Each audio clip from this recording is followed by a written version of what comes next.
Mesdames et messieurs, bonjour. Je suis heureux d'accueillir aujourd'hui comme invitée de votre émission Europe-Afrique, Madame Fathia Saïdi, sénatrice honoraire, auteure et féministe engagée. De 1999 à 2018, elle a été députée, sénatrice, membre de l'Assemblée parlementaire du Conseil de l'Europe et adjointe au maire de la commune bruxelloise d'Evere.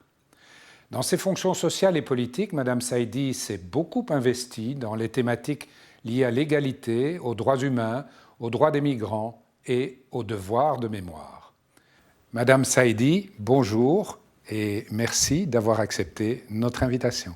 Avec plaisir. Dans votre parcours politique et votre vie de tous les jours, comment est-ce que vous vivez votre double identité marocaine et belge? Avec beaucoup de sérénité, comme un être doté de plusieurs cultures, ce qui fait plusieurs richesses également. Et voilà, avec l'âge, c'est quelque chose qui me convient tout à fait. Et j'ai deux pays, j'ai deux, voire même plusieurs cultures. Et tout cela se vit vraiment en harmonie. Donc je vais très bien, merci. Et quel regard portez-vous sur l'intégration des Marocains en Europe? Ben écoutez, il y a plusieurs choses à en dire. D'abord parce que les mouvements sont différents. Il y a des populations qui sont installées comme ma génération, par exemple, depuis plus de 5 décennies, donc ce qui fait tout de même un moment important. Et il y a des nouvelles arrivées. Et donc tout cela se fait avec plus ou moins de bonheur, parfois avec des parcours extrêmement bien réussis, parfois avec des parcours un peu plus cabossés. Mais dans l'ensemble, je pense que tout se passe plutôt bien, je dirais, pour notre petit pays qu'est la Belgique, même si, bien évidemment, il y a aussi des difficultés que nous devons gérer, que nous devons travailler en commun. En ce qui me concerne, je ne suis pas tout à fait satisfaite du vivre ensemble aujourd'hui. Je pense qu'on a eu quand même des accidents de parcours très dramatiques, comme les attentats, par exemple, qui sont venus mettre un peu de sable dans les rouages. Et donc, il faut reconstruire une confiance.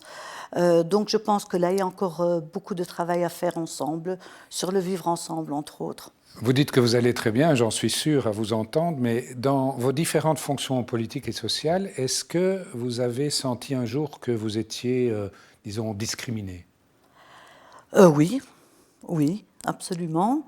Vous savez, la discrimination peut être quelque chose de tout à fait concrète, de tout à fait palpable, mais elle est aussi, et c'est là que c'est beaucoup plus difficile de la débusquer, elle peut aussi être dans un regard, par exemple, donc nettement moins objectivable.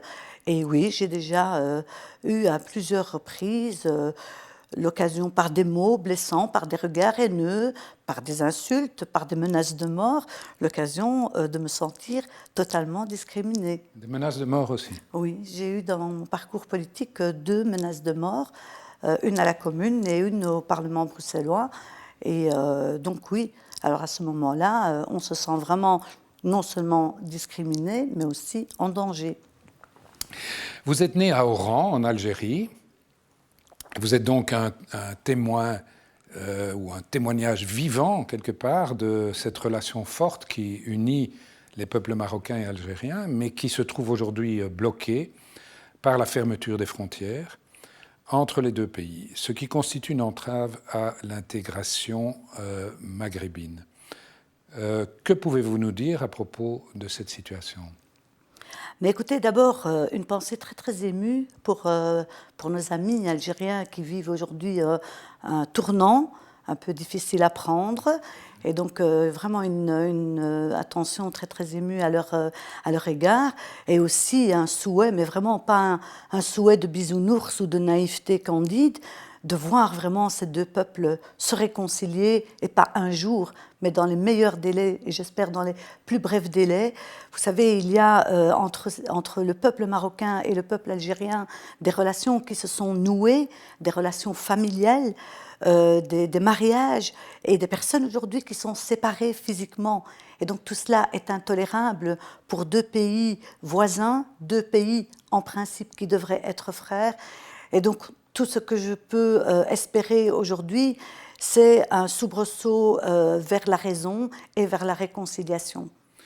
Mais vous savez de quoi on parle, évidemment, puisque vous avez écrit avec les fourmis prédatrices un livre sur l'expulsion massive des Marocains d'Algérie en 1975. Vous êtes donc très sensible au phénomène des migrations forcées. C'est toujours un traumatisme pour les populations. Oui, c'est même une destruction mentale, parce que lorsqu'on vous expulse d'un pays où vous êtes né, où vous avez vécu pendant des décennies, où dans le cas de l'Algérie et du Maroc, il y a eu une guerre et donc des Marocains qui se sont battus aux côtés du peuple algérien pour l'indépendance du pays, mais tout ça, ça noue des liens vraiment solides. Et du jour au lendemain, tout cela est brisé, tout cela vole en éclats. Ce sont des histoires humaines qui volent en éclats. Et ce sont aussi des familles, comme je le disais il y a quelques instants, il y a de nombreuses familles mixtes qui ont été séparées. Et donc lorsque le mari, l'homme était marocain, il partait avec ses enfants et la femme algérienne restait au pays. Le contraire, donc lorsque la femme était marocaine, elle partait seule, elle était expulsée seule vers son pays d'origine, le Maroc, et l'homme algérien restait avec ses enfants. Écoutez, tout cela est juste insupportable, insoutenable et inhumain. Et c'était vraiment une espèce de punition à l'égard de milliers de personnes qui n'avaient rien demandé et qui parfois ne savaient même pas. Il y a des enfants qui sont aujourd'hui devenus adultes et qui ont témoigné dans de nombreuses conférences en disant « Nous ne savions même pas que nous étions Marocains. On a toujours cru que nous étions Algériens. » Et donc voilà, ce sont vraiment des bris de vie et c'est regrettable. Alors qu'est-ce qu'on peut en espérer ? Parce que très souvent, quand on parle des Marocains expulsés d'Algérie, on me dit oui, mais tu t'attaches à de vieilles histoires, ça réveille les rancœurs, ça réveille les haines. Non, non, non, pas du tout. Je ne pense pas que ça réveille les haines et les rancœurs. Je pense que l'on peut se parler, que l'on peut mettre sur la table les passés mutuels, en discuter et après cette discussion, arriver à la réconciliation. Mais on ne peut pas non plus demander à des personnes qui ont souffert de se taire sous prétexte que l'on va remonter de vieilles revanches à la surface. Vous parliez de punition. Votre actualité, c'est la sortie d'un livre romancé, mais quand même assez autobiographique, sur le mariage forcé. Bon, il faut être clair d'entrée, ce n'est pas un prescrit religieux, mais néanmoins, c'est dans certaines traditions. Est-ce que c'est une pratique qui est encore très répandue ? Ben écoutez, lorsque j'en parle autour de moi, surtout depuis que le livre est sorti et que je suis invitée dans différentes sphères pour le présenter, oui, c'est encore d'actualité. Ça se fait de manière peut-être un peu plus insidieuse, mais les femmes que je rencontre, de nombreuses femmes en tout cas, témoignent en disant « j'ai été mariée de force » ou des jeunes filles qui me disent « ah oui, oui, ça se fait encore ».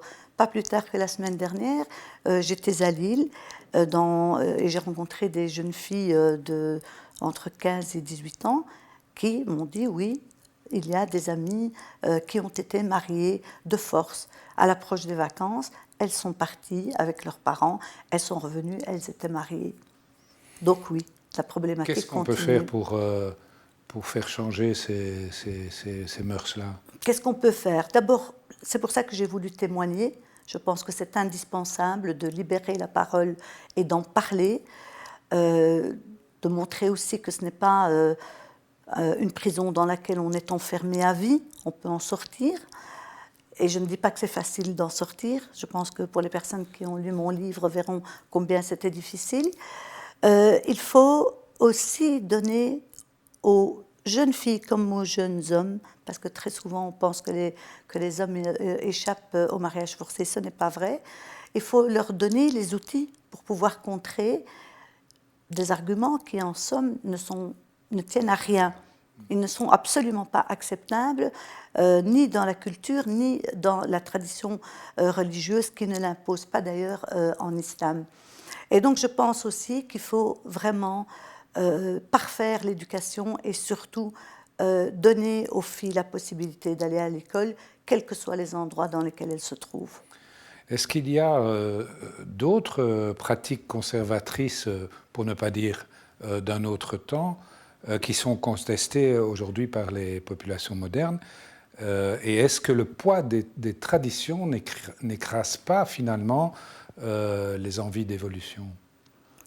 Oui, ça écrase en tout cas des individus, des individualités, des potentialités. On peut parler d'une autre pratique traditionnelle, qui est celle de l'excision, de toutes les mutilations génitales qui continuent de toucher des millions de petites filles à travers le monde. Comme sénatrice, vous avez agi dans ce domaine-là d'ailleurs. Oui, absolument. J'ai déposé une proposition de résolution au Parlement bruxellois déjà, et nous avons déposé également une proposition de loi avec mes collègues au Sénat en la matière. Et donc oui, ce sont des traditions qui brisent les vies, mais je pense que là aussi, il faut continuer à sensibiliser les populations. Alors justement, dans le cadre de ce travail politique que nous avons fait, il y a un médecin français qui est venu nous voir et qui nous a parlé des exciseuses en disant, nous, en tant qu'Européens, qui avons des partenariats avec les pays d'Afrique, nous devons absolument penser à la conversion ou à la reconversion des exciseuses. Pour nous, Belges, on ne s'attendait pas du tout à cela. Et donc, le fait de continuer à parler, le fait de continuer à chercher, le fait de soutenir des associations, comme en Belgique, par exemple, nous avons le GAMS, qui continue de militer contre ces pratiques qui sont vraiment des pratiques inhumaines, et on peut pratiquement parler de torture et de toute façon d'atteinte à l'intégrité physique des petites filles. Donc il faut continuer à travailler tant que ces discriminations continuent de subsister. Nous allons faire une petite interruption. Nous nous retrouvons après la pause. Vous êtes une belgo-marocaine engagée. Et donc, comment voyez-vous l'évolution du droit des femmes un peu partout dans le monde? Je veux dire, au Maroc, en Afrique, en Europe. Je pense à l'émancipation de la femme, à la lutte contre les violences faites aux femmes, à l'égalité homme-femme. Est-ce qu'ils sont en voie de progrès ou est-ce que ce soit un phénomène qui est d'une lenteur déconcertante? Alors, en tant que féministe engagée, je veux bien évidemment vous dire que ça n'avance pas très vite, mais ça avance. Mais malgré tout, lorsqu'on voit un petit peu au niveau mondial, on voit qu'il y a encore de nombreuses discriminations que continuent de subir les femmes, de nombreuses violences. Alors aujourd'hui, qu'est-ce qui a changé? C'est que la parole s'est libérée. Et ça, je pense que c'est déjà une excellente chose. On en parle, et donc quand on en parle, on agit. Alors, en ce qui concerne les lois, vous savez, on peut avoir de très très bons arsenaux juridiques.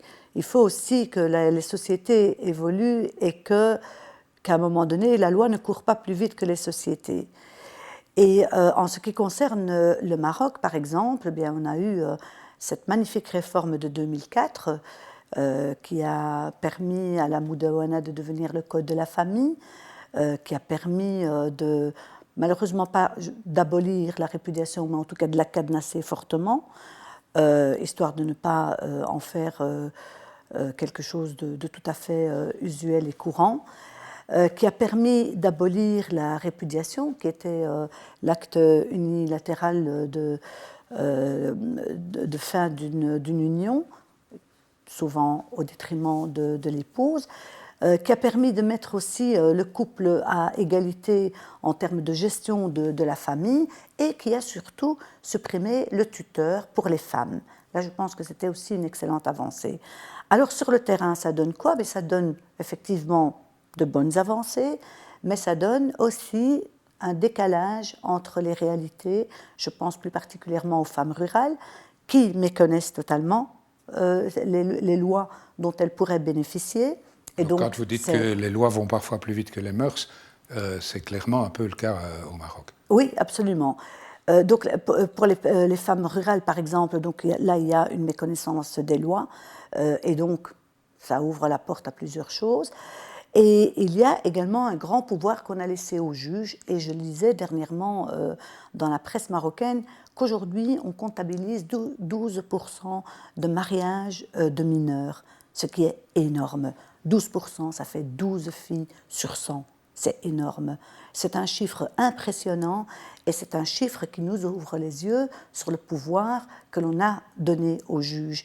Et donc je pense qu'aujourd'hui, comme de nombreuses féministes et comme de nombreux progressistes marocains, je pense qu'il faut absolument revoir la Moudawana et l'ouvrir à d'autres réformes que celles que l'on a connues en 2004, entre autres sur ce mariage des mineurs. Et sur le reste, eh bien, écoutez, il y a la loi contre les violences qui a enfin été votée. Donc on attend un petit peu de la voir et de voir comment elle va évoluer. Il y a également le Haut Conseil de la parité qui va tout doucement nous montrer également comment il fonctionne. Mais sinon, dans les faits, lorsqu'on voit que la Constitution de 2011 a fait des avancées vraiment formidables en termes de parité et en termes d'égalité, on ne peut que le saluer. Il reste maintenant à mettre vraiment ces dispositions légales en adéquation avec le terrain. Mais est-ce que ces réformes remarquables sur le plan législatif du Code de la famille au Maroc, est-ce que c'est aussi éventuellement même s'il y a ce décalage avec les mœurs, mais est-ce que c'est aussi une source d'inspiration pour d'autres pays en Afrique ou bien c'est resté dans les frontières marocaines? Ah non, c'est une source d'inspiration pour d'autres pays. Je sais que les femmes marocaines et les femmes tunisiennes ont beaucoup travaillé ensemble et se sont inspirées alors que la femme tunisienne connaît un statut très très intéressant et plus intéressant, je dirais même, que le statut des femmes marocaines. Depuis 1957, les femmes tunisiennes jouissent vraiment de très très belles avancées, de très très belles libertés. Mais ça a permis aux femmes marocaines et aux femmes tunisiennes de travailler ensemble à l'époque de la Constituante, où il y avait tout ce débat sur la complémentarité. Et je sais qu'il y a eu un très très bel échange entre les femmes marocaines et les femmes tunisiennes. Et moi qui suis vraiment très très favorable à toutes les solidarités et aux échanges de bonnes pratiques, je trouve ça vraiment remarquable. Le modèle patriarcal et l'ascendance du mari sur son épouse constituent en fait des principes fondateurs de la Moudawana. Donc, est-ce qu'ils sont, par le biais de ces réformes du code de la famille, est-ce qu'ils sont un peu remis en question, in fine? Mais ils ont été remis en question déjà par le ménage, où avant 2004, c'était l'époux qui décidait au sein du ménage. Aujourd'hui, la famille est mise, c'est l'homme et la femme qui sont égaux pour la gestion de la famille. Donc là, je pense que c'était vraiment une très très belle avancée. Maintenant, encore une fois, il y a beaucoup de choses qui doivent être revues en termes d'égalité, et les femmes marocaines n'ont de cesse de plaider pour une égalité qui va plus loin. Vous savez, aujourd'hui, on parle de l'égalité en héritage. C'était un débat que l'on ne pouvait pas imaginer se voir un jour ouvrir au Maroc. Alors, on a essayé très, très vite. Certaines composantes de la société et du monde politique ont très, très vite essayé de refermer les portes et de barricader les fenêtres, mais le débat a été mis sur la table et le débat va reprendre sur ces questions-là. On a aussi connu le débat sur les libertés individuelles. Là aussi, il y a eu des portes qui se sont refermées. On a essayé de barricader les fenêtres, mais le débat est sur la table. Et à partir du moment où on a mis le débat sur la table, inéluctablement, il va falloir passer à table et discuter tous ensemble. J'ai bien entendu pour tout ce qui est divorce, héritage, etc., et de vrais progrès, même si moi-même, allant régulièrement au Maroc, je constate qu'il y a des attitudes incroyables. Parfois, quelqu'un qui a envisagé de divorcer depuis le Code civil, il divise sa maison en deux et il ne divorce pas. Mais je voulais venir, moi, sur le terrain du travail. En fait, la nécessité financière des ménages ou la volonté des femmes d'acquérir une certaine indépendance fait que le marché du travail accueille de plus en plus de femmes. Mais est-ce que cette évolution est aussi perceptible en Afrique qu'en Occident? Écoutez, au niveau de l'entrepreneuriat au Maroc, je sais que les personnes qui travaillent dans ce domaine-là ne sont pas encore fort satisfaits des chiffres. Je ne peux pas vous citer les chiffres de mémoire, mais pour avoir été à Rabat la semaine dernière dans le cadre de la coopération au développement où nous avons travaillé avec l'ambassade de Belgique, les personnes qui étaient présentes, les personnes marocaines qui étaient présentes, nous parlaient en termes de frustration encore de l'accès à l'emploi des femmes. Et donc il y a là encore une niche qui reste à développer et à travailler. Il y a encore aussi l'accès à l'éducation. Toutes les petites filles, par exemple, ne vont pas à l'école. Et si elles y vont, à un moment donné, et là encore je parle surtout des zones rurales, à un moment donné, les parents les empêchent d'aller à l'école parce que c'est trop loin, parce qu'il faut prendre un autobus, parce qu'il faut rentrer et en hiver il fait trop sombre et donc ils ont peur pour les gamines. Donc là aussi, il y a encore des choses à parfaire. Et donc qui dit éducation, bien évidemment, dit aussi accès à l'emploi. Et il y a aussi toujours cet équilibre entre la famille. Et là, c'est en termes aussi d'égalité que l'on doit réfléchir à l'ensemble, parce que ce n'est pas parce que la femme travaille que toute la charge mentale doit reposer sur ses épaules. Et c'est encore très souvent le cas. Vous avez parlé de la libération de la parole, ce qui est très important, mais l'affaire Weinstein a aussi libéré la parole des femmes face au harcèlement sexuel qu'elles subissent de la part des hommes. Qu'est-ce que vous pensez du mouvement #MeToo? Je trouve qu'il a été nécessaire. Il a été nécessaire, encore une fois, pour libérer la parole et pour permettre aux femmes d'oser en parler. Trop souvent, les femmes qui étaient victimes de violences, que ce soit des violences verbales, que ce soit des violences sexistes, que ce soit malheureusement des violences sexuelles, elles se tairaient, elles se repliaient sur elles-mêmes, et c'était elles qui étaient doublement punies.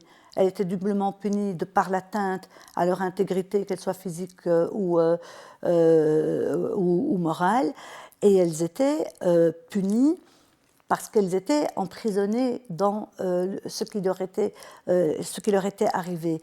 Et donc le phénomène de MeToo a permis de libérer la parole.